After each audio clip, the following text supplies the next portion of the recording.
Not dead yet. Everyone in the neighborhood called him the Professor, though no one could quite remember why. Perhaps it was the wild halo of white hair that refused to lie flat, or the way he muttered equations to himself while queuing for milk. Or maybe it was simply because he lived above a gauge surrounded by wires, gears, and half-built contraptions that hummed and clicked at all hours. His real name was Arthur Bellows, and he was 74 years old. Arthur's flat was a single room with a slanted ceiling and a window that rattled whenever a bus went past. The radiator only worked when it felt like it. The kettle whistled like it was offended by existence. But Arthur loved that flat. It smelled of oil, old books, and burnt toast. It was full of things that almost worked. Clock radios that predicted rain, a toaster that printed Shakespeare quotes on bread, and a mechanical arm that waved politely at visitors, but only when it liked them. People laughed at him, kindly for the most part. "Still building the time machine, Professor?" they'd say. "Not time," Arthur would reply seriously. "Wrong direction." He'd always been like that. Funny without trying, sad without meaning to be. What most people didn't know was that Arthur had once had everything. A wife named Eleanor who laughed with her whole body. 4 children who filled every room with noise and questions and unfinished sentences. Sunday dinners, chaos, love. One winter's night he came to find a note on the table. "I can't stand it anymore. I have gone. Me and the children, I won't be coming back." The fact was that Arthur was an eccentric, and it had pushed her over the edge of no return. After that, Arthur learned how quiet the world could be. He never spoke about it, but the grief lived with him like an old injury, something that never healed properly and flared up when the weather changed. Instead, he became kind, almost obsessively so.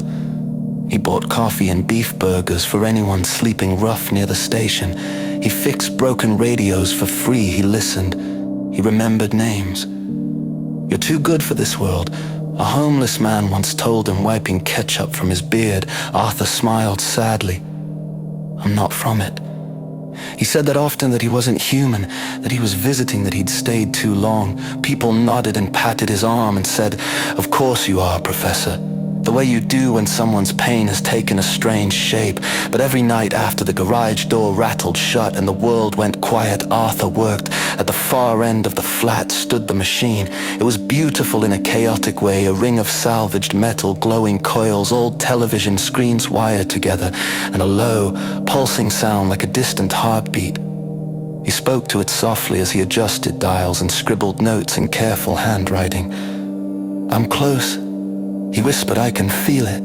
He wasn't trying to escape. He was trying to go home. On the night it happened, the sky was heavy with clouds. Arthur put on his best jacket, the one Eleanor liked, and lined up 4 photographs on the workbench. He touched each one gently. "I'm not dead yet," he said, voice steady, "but I will be somewhere else." At 2:17 a.m., the neighborhood heard a sound like thunder folding in on itself. Light poured from the flat's window, white, blinding, impossible. The garage shook, car alarms screamed. Then came silence. Someone called the fire brigade. They arrived fast, too fast for something so strange. They broke down the door, hoses ready, hearts pounding. But there was no fire, no body.